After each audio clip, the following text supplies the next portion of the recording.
여기는 수카바트 라디오 교육 채널입니다.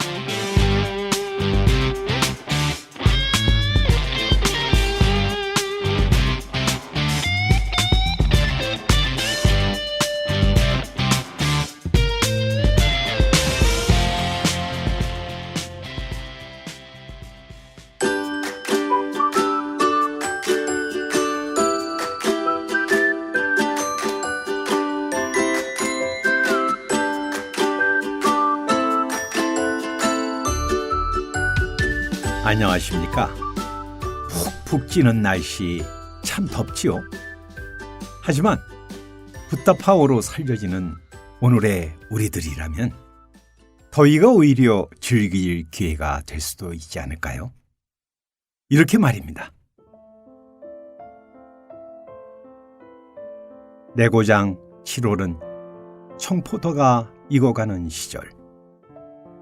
이 마을 전설이 주저리 열리고 먼데 하늘이 꿈꾸며 알알이 들어와 박혀 하늘 밑 푸른 바다가 가슴을 열고 흰 돛담배가 곱게 밀려서 오면 내가 바라는 손님은 고달픈 몸으로 청포를 입고 찾아온다고 했으니 내 그를 맞아 이 포도를 따먹으면 두 손을 한뿍 적셔도 좋으련. 아이야, 우리 식탁엔 은쟁반에 하얀 모시 수건을 마련해 두렴.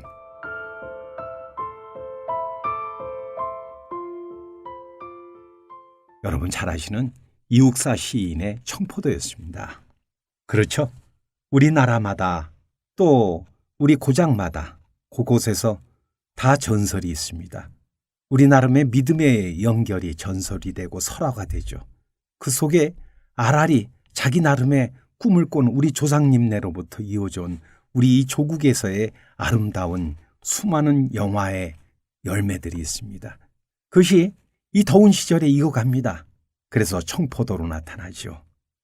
이욱사 시인은 이렇게 노랫말을 했어요. 내가 바라는 손님은 고달픈 몸으로 이 나라를 지키고 또 자식 키우고 곳곳에서 자기 나름의 일을 하느냐고 얼마나 고달픕니까? 그런데 청포를 입고 찾아온다. 희망입니다. 밝음입니다. 생명입니다. 뭐 여러 가지 해석을 할 수 있겠습니다만은 결국 그것이 청포도 속에 다 담겨 있다. 그러니까 그 생명이 담겨 있는 청포도를 먹을 때 지금 덥다 또는 고달프다. 시절이 험악하다 할지라도 우리 안에서는 이 청포도의 그 청아한 맛과 같이 삶이 보다 보람차지 않을까요? 이처럼 붓다파워가 충만하면 항상 깨어있는 마음으로 새로운 생각과 새로운 말과 새로운 행동으로 새로운 삶을 맞이합니다. 그렇죠? 하루하루의 오늘마다 새롭고 새로우니 이 얼마나 감사합니까? 청포도가 익어가듯 우리네 삶도 익어가는 시절입니다.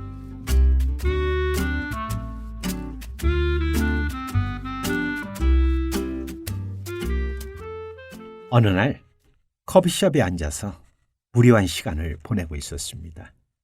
그러다 보니까 눈앞에 재미난 광경이 보이고 있더군요. 앞 테이블이었는데 그 테이블에 앉은 두 커플이 서로 얘기를 전혀 안 하고 있는 거였습니다. 나름대로 도저히 궁금했어요. 별건 아니지만은 이렇게 물었습니다. 실례지만 아까부터 보게 되었는데 한 가지 물어봐도 될까요? 그랬더니 앞에 앉은 그 친구가 네 그러세요 하더만요. 지금 데이트를 하고 있는 것 같은데 어쩌면 1시간 내내 서로 스마트폰만 보고 있나요? 그러자 그 젊은 친구가 이렇게 얘기합니다. 그게 이상합니까? 저희는 1시간 내내 얘기 중이었는데요. 이게 무슨 소리예요? 무슨 얘기를 했습니까? 문자로 말입니다. 대화를 바라는 것은 제 기준이었어요. 그리고 구체적인 몸짓을 바라는 것도 제 기준이었죠. 사랑하는 사람과 마주하면서 눈을 마주하고 얘기하는 게 아니라 화면에 나타나는 문자로 만난다? 좀채 조금 이해가 안 됐기는 했어요. 하지만 제가 예전에 읊조리던 한 유행가가 머리를 스치더군요. 그 노랫말이 이랬죠. 눈으로 말해요. 살짝이 말해요. 남들이 알지 못하도록 눈으로 말해요. 지금 갑자기 사랑 타령을 하려는 게 아닙니다. 너나 없이 복을 누리고 싶다지만은 결국은 자신이 선택한 만큼 누리는 것이라는 뜻입니다. 중국을 여행할 때 보면은요, 도시나 농촌이나 혹은 심시어는 저 산골에 있는 토굴 속에서도 참 재미난 글자를 발견할 수 있습니다. 가만히 보면 분명히 복복자인데 그게 거꾸로 붙여져 있더군요.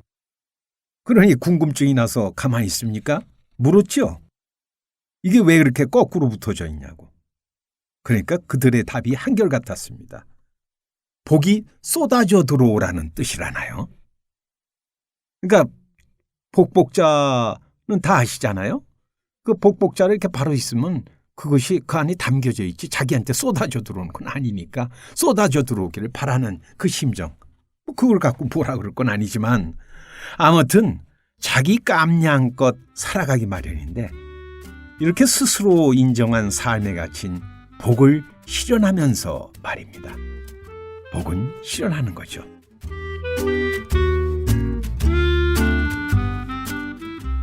때는 바야흐로 19세기 말입니다.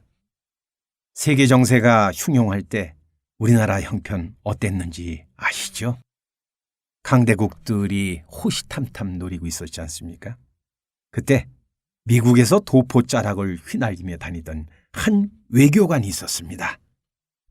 그는 바로 저 유명한 월남 이상재 선생입니다.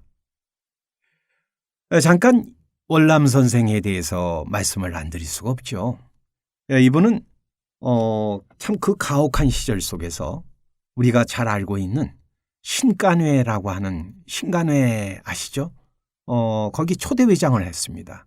다시 얘기하면 3.1운동을 이끌어준 그 동인이 신간회 세력이거든요. 그래서 이분은요, 20살 미만의 상경을 합니다. 그래가지고 그때 이분의 영특함을 감지한 분들에 의해서 발탁이 됐는데 갑신정변을 치르고 난 후에 초대 주미공사를 임명받은 분이 박정양이라는 분이 있습니다. 이분을 따라서 미국에 갔는데 그때 1등 서기관의 자격으로 미국에 갔거든요. 근데 재미난 게요. 그는 양복을 입지 않았다고 합니다. 우리 생각에 미국 가면 미국의 양복을 보통 입을 것 같은데 전혀 그게 아니고 당신 딴에 한국에 대표한 정장, 한복을 입습니다. 그러고서 사모관대를 해갖고 평상시 임금을 따라다니던 조복, 그 조복을 통상복으로 입고 어디든지 당당하게 출입을 합니다.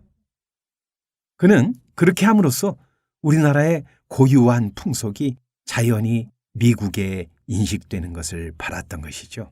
그 사진은 지금도 남아 있어서 우리들에게 상당히 웃음 짓게 하는 그러면서도 자부심을 주는 사진으로 지금 외교사에 남아 있습니다. 그리고 이 월남 선생의 인품을 볼 수 있는 것은요. 이러한 그 미국에서의 한 해프닝만이 아닙니다. 갑오경장이 일어나고요. 그 내직으로다가 발탁이 됐는데 이때 항무국장을 거쳐서 의정부의 총무국장을 맡습니다. 전체 살림살이를 맡는 직책입니다. 그럴 때 이 고종한테 여러 나중에는 뭐 다들 간신배기로 밝혀졌습니다만 그들에 의해서 여러 가지 모함을 받게 됐는데요. 그 사건 중에 하나가 전진사라고 하는 그 기관을 복구하려고 꾀할 때가 있었습니다. 하지만 이 전진사는요, 백동전을 남발해가지고 백성이 도탄에 빠져서 삼남 지방에 저 아시는 동학혁명이 일어나게 되는 계기를 했던 것도 이 전운사입니다. 고종의 윤호가 전운사를 복구하자라고 하는 윤호가 나왔지만은 소관 담처에서 이 이국장, 다시 얘기하면 월남 선생이요, 왕명을 어깁니다. 다시 얘기하면 그걸 갖다가 스스로 집행하지 않는 거예요. 그러니까 그때 고종 황제가요, 이상제의 목에는 칼이 아니 들어가느냐 이렇게 노했다고 합니다. 왕 입장에서는 자기 명령을 안 듣는 일개 국장이 괘씸했던 거죠. 하지만 끝까지 버팁니다. 왜? 나라를 위해서. 그래가지고 그 조정의 상하가 엄청 시끄러웠는데 끝까지 버텨갑니다. 근데 좀 세월이 지나보더니 고종이 그 음모를 알았던 것이요. 아무튼 이렇게 이분이 나라가 어지러운 정황에 관계에서 이제 은퇴를 합니다. 그러다가 그 유명한 갑신정변이 나죠. 이때 미국으로 망명했다가 돌아온 서재필 박사와 손을 잡습니다. 그래서 여러분들도 역사 시간에 많이 배우신 독립협회를 만드시오. 이렇게 우리 한말의 여러 가지 정황 속에서 스스로의 입지를 갖다가 참 유지하면서도 꿋꿋이 살아갔던 그분의 행적은요, 그러다가 우리가 나라를 잃는 아픔을 겪지 않습니다. 그래서 이 한일 합방을 당하게 되는데 훗날입니다. 이분의 인품에 아주 하이라이트적인 일화가 남겨져 있습니다. 어느 날 이 합방이 끝났습니다. 그러고 나니까 이제 우리는 일본의 식민지가 됐죠. 이때 그 유명한 이등방문이 통감으로 옵니다. 그래가지고 원로 대신들을 다 불렀어요. 다시 이게 매국노들이죠. 그럴 때 지연 고위직에 있던 사람들까지 부릅니다. 왜? 포섭하려고. 그중에 월남 선생도 같이 초대를 받았습니다. 그 자리에서입니다. 이완용, 송병준 이런 사람들하고 이제 합석이 되었는데 월남 선생이요, 그 자리에 앉으니까 얼마나 불편했겠어요. 안에서는 부글부글 끓죠. 그런데 이 월남 선생은요, 상당히 말씀을 윗있게 합니다. 이완용하고 송병준을 보고서요, 불쑥한다는 소리가 대감들은 여기 계실게 합니다. 빨리 동경에 가세요. 그리고 거기 가서 사셔야 됩니다. 그러니까 이 두 사람이 갑자기 웬 뚱딴지같이 동경으로 이사 가라는 건가? 어리둥절했겠죠. 그래갖고 영감, 벼랑간 그게 무슨 말이요? 이렇게 물었습니다. 그러니까 월남 선생이 이렇게 받아칩니다. 대감은 망하는 데는 천재 아닙니까? 동경에 가면 일본이 또 망할 것이 아니오. 네가 나라 팔아먹어서 우리 대한제국이 망했다, 이 얘기죠. 결국은 가만히 보면 삶이라는 게 그래요. 인생은요, 우리 앞에 펼쳐진 잔치와 같다는 생각이 저는 항상 갖게 됩니다. 월남 선생님에게는 참으로 보위하고 유지하고 빛내야 될 조국인가 하면은 이완용 같은 사람에게는 팔아먹어야 될, 그리고 자기가 부귀영화를 누릴 도구가 됐던 거죠. 그런데 그 아까 제가 잔치와 같다 그랬지 않습니까? 근데 결국은 내가 무엇을 갖다 받아 먹느냐가 내 인생이에요. 그럼 잔치의 뜻을 한번 사전에서 찾아볼까요? 어떤 일이나 사물 따위를 버려놓고 감상하는, 또는 그것들이 화려하게 버려져 있는 상태를 비유적으로 이르는 말이다. 이렇게 사전적 언어가 나옵니다. 그렇죠? 우리 앞에 버려져 있는 잔치 있습니다. 그 노래도 있던가요? 촛불잔치를 버려오자. 그러니까 각자 말이죠, 잔치를 버려놓고 나서 그 안에서 실컷 만끽을 하는 거예요. 만끽을 하는데 이게 내라는 사람의 이익과 내라는 사람의 관념과 내라는 사람의 경험과 나라는 하여튼 이 카테고리가 결론을 먼저 짓게 되면요, 그만큼 뱉기, 자기가 파놓은 구멍에서 바라본 세상만큼 세상을 살아갈 뿐이죠.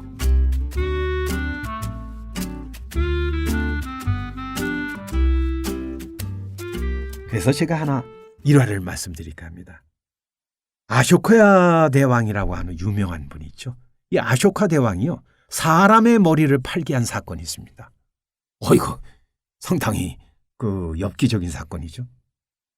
사실 이 아쇼카 대왕은요, 앞으로도 제가 다른 시간이 되면 자주 언급할까 하는 위대한 분입니다. 영어로다가 이분을 갖다가 오죽하면요, 그 유명한 책을 쓴 헉슬리라는 사람이 멋진 신세계라는 책을 썼죠. 거기서 이렇게 얘기해요. The Great Ashoka. 이 영어로다가 The Great라는 말을 쓸 때는요. 보통 알렉산더 정도에게만 붙이더라고요. 그런데 이 사람은 알렉산더 정도가 감히 따라올 수 없는 너무나 위대한 인류 최고의 대왕이다. 이렇게 찬탄가를 들은 분입니다. 그 내력은 이제 다음을 기약하기로 한다고 그랬죠. 오늘은 이 아쇼카 대왕이 아무튼 그 정치를 절하는 정도가 아니라 삶을 어떻게 대했는가. 아까 자기 삶을 어떻게 누려갔는가라고 하는 장면이 되겠습니다. 이 아쇼카 대왕은요. 평상시에 주변에 보면은 수많은 수조자들을 볼 때마다 반드시 말에서 내려 그들에게 발에 절하였다고 합니다. 세상을 참으로 갖고 가는 분들, 삶을 지탱하는 모든 구도자들에게 대한 경배였죠. 그런데 그 얘기는 평상시 참 정치를 잘했던 한 대신이 있었습니다. 야시아라고 하는 대신입니다. 그런데 이 야시아는요. 오직 모든 것이 요즘 우리 사회에서 익숙한 스펙이라든가 가문이라든가 또는 갖고 있는 그 사람이 갖고 있는 사회적 지위라든가 이런 걸로다가만 대하는 그 버릇을 갖고 있었어요. 그러니까 이런 사람이 그런 구도자들한테 경배하고 있는 이 아쇼카 대왕을 봤을 때 어땠을까요? 엄청 불만이었겠죠. 그래서 참지 못해서 어느 날 왕한테 이렇게 얘기합니다. 폐하, 그들은 크샤트리아족도 바라문족도 얼마 없고 비천한 바이샤족이나 수두라족 출신이 많습니다. 참고로 카스트 제도라는 건 아실 겁니다. 그러니까 신분이 높은 사람들 거의 없고 일반인이나 또는 천민들만 있다 이런 뜻이에요. 그래가지고 이렇게 얘기하죠. 가죽 만드는 사람, 처음 짜는 사람, 기와를 굽는 사람, 이발장이, 그리고 가장 비천한 샌다라족. 아주 우리들이 얘기하면요. 우리나라에서는 흔히 백정 같은 사람이라서 모욕적으로 얘기할 때 있죠. 소 잡는 사람. 그렇게 천한 사람들을 이 샌다라족이랍니다. 그런 사람들까지 있다. 그런데 어떻게 이런 비천한 사람들한테 일국의 대왕이신 폐하께서 경배하십니까? 상당히 비웃는 겁니다. 이 말을 들은 이 아쇼카. 그는 그때는 아무 대꾸도 안 했답니다. 그렇게 여러 날이 지났습니다. 그날 왕은 대신들을 전체 다 소집했습니다. 그렇게 소집한 대신들에게 이렇게 명령을 내립니다. 나는 지금까지 살아있는 것을 죽여서 그 머리를 자르는 것을 허락하지 않았다. 그러나 제물로 쓰기 위해 죽은 것의 머리를 자르는 것은 무방하다. 그대들은 지금부터 각자 다른 동물의 머리를 하나씩 잘라오도록 하라. 단, 종류가 같은 것이 있어서는 안 된다. 그리고 각자가 얻은 동물의 머리는 시중에서 팔아서 돈으로 가지고 오라. 끝난 게 아니었습니다. 특히 야샤를 부릅니다. 다른 사람들은 아까대로 명령을 이행하고 야샤 너는 자살한 사람의 머리를 구해서 그것을 팔아오라. 왕의 명을 받은 대신들은요. 각자 시중에 나가서 자기가 구한 머리를 팝니다. 모두 금방금방 팔아요. 누구는 돼지 머리를 팔기도 하고 누구는 사슴 머리를 온갖 여러분들 시장에 가보시면 어육점에 많은 것이 널려져 있잖아요. 그럼 다 팔았어요. 그런데 야샤에게는 뭘 팔라 그랬어요? 사람의 머리를 팔라 그랬어요. 그러니까 이 사람이 큰 나라의 대신입니다마는 시장에 가서 이 사람이 이걸 팔고 있는 정황을 봤을 때 지나가는 사람들이 가만히 있겠어요? 네가 사람이냐? 어떻게 사람 머리를 파냐? 이 못된 녀석아. 우리 그러죠. 사람 같지 않으면 네가 사람이냐 그러잖아요. 네가 나찰일 거야 아마. 너는 야찰 거야. 온갖 욕과 저주를 받습니다.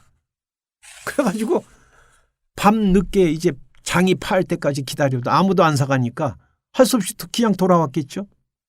그러니까 이제 잘못하면 이거 어떻게 돼요? 이거 못 팔으면 왕한테 이제 그 취도권을 맡게 돼 있잖아요. 왕한테 하소연합니다. 제가 여차여차해서 팔 수가 없었습니다. 그래? 아쇼카가 말합니다. 팔리지 않으면 할 수 없지. 그러면 돈을 안 받으면 가시려고 하는 사람이 있을 거야. 그러니까 말이야. 아무에게나 그냥 줘. 공짜로 줘. 시장에서 공짜면 여러분들 어떻습니까? 야, 줄 잘 쓰죠. 저도요, 길거리 가다가 아유, 오늘 공짜입니다 하면 그냥 줄부터 쓰더라고요.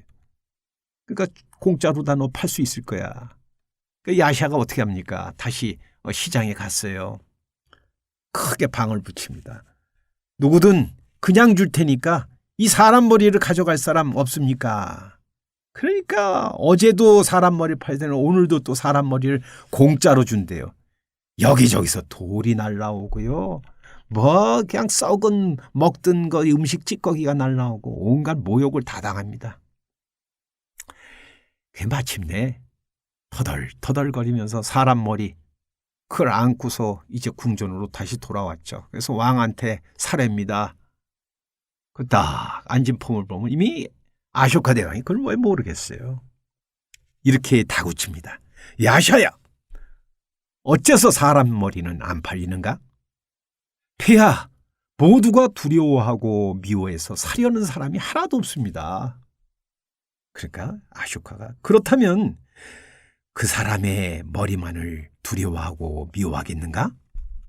아니면 모든 사람의 머리를 미워하고 싫어하겠는가? 그러자 야샤가 얘기하죠. 그것은 물론 모든 사람의 머리를 싫어할 겁니다. 그럼 묻자. 그렇다면 왕인 나의 머리도 역시 사람들이 미워하겠는가? 여러분 어떻겠습니까? 이 야샤가 어떻게 대답해야 되겠어요? 미워한다고 하면 왕을 모욕하는 것이 되고 미워하지 않는다고 하면은 거짓말을 하는 게 되잖아요. 그러니까 어떻게 해요? 가만히 있는 게 이게 지금 방법이 없어요. 왕이 이미 알아차렸어요. 다시 재촉합니다. 나는 지금 그대의 무례함을 용서할 것이니 주저 말고 솔직히 말해보라. 야샤가 비로소 입을 엽니다. 폐하의 머리도 역시 싫어합니다. 당연하죠. 뭐 사람 머리가 노예가 어디 있고 왕이 어디 있고 뭐 장사꾼이 어디 있어요. 그러니까 왕이 이제 원하던 바죠. 이때 드디어 왕이 야샤를 일깨워줍니다. 잘 들어보라. 인간의 머리는 귀천을 막론하고 종족을 막론하고 모두 다 혐오를 받는 것이다. 차이가 있을 수 없다. 다른 점이 무엇이 있단 말인가? 그럼에도 불구하고 그대는 귀족으로 태어나서 잘났다고 자랑삼아 스스로를 높이며 내가 경배하는 것을 방해하려고 하고 있다. 그러니 그대의 생각이 그러다고 생각하지 않는가? 이 말들은 야샤 바보가 아니죠. 말 그대로 사람다운 사람으로 복귀했다는 얘기입니다.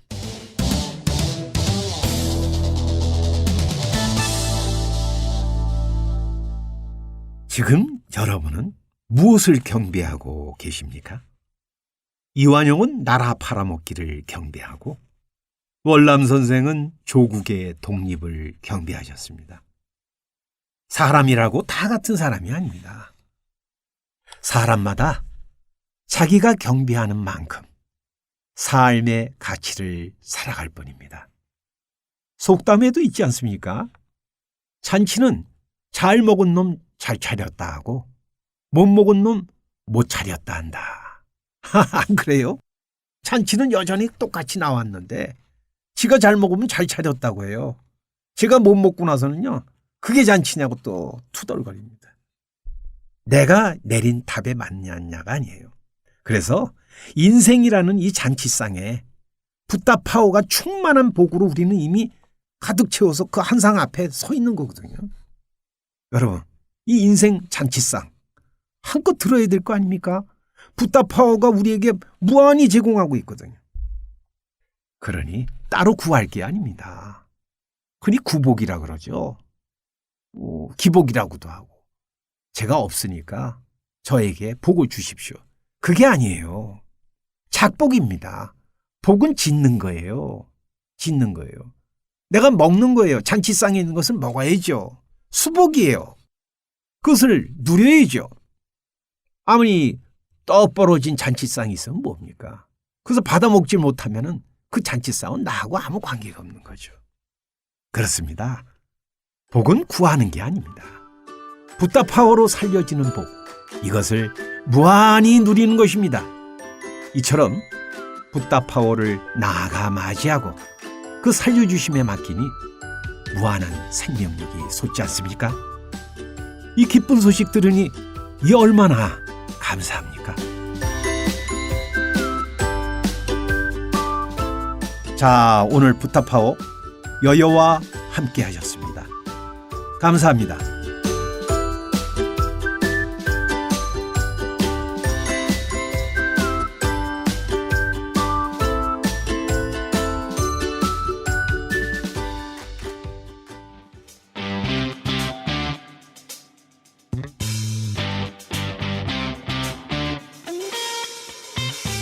여기는 수카바트 라디오 교육 채널입니다.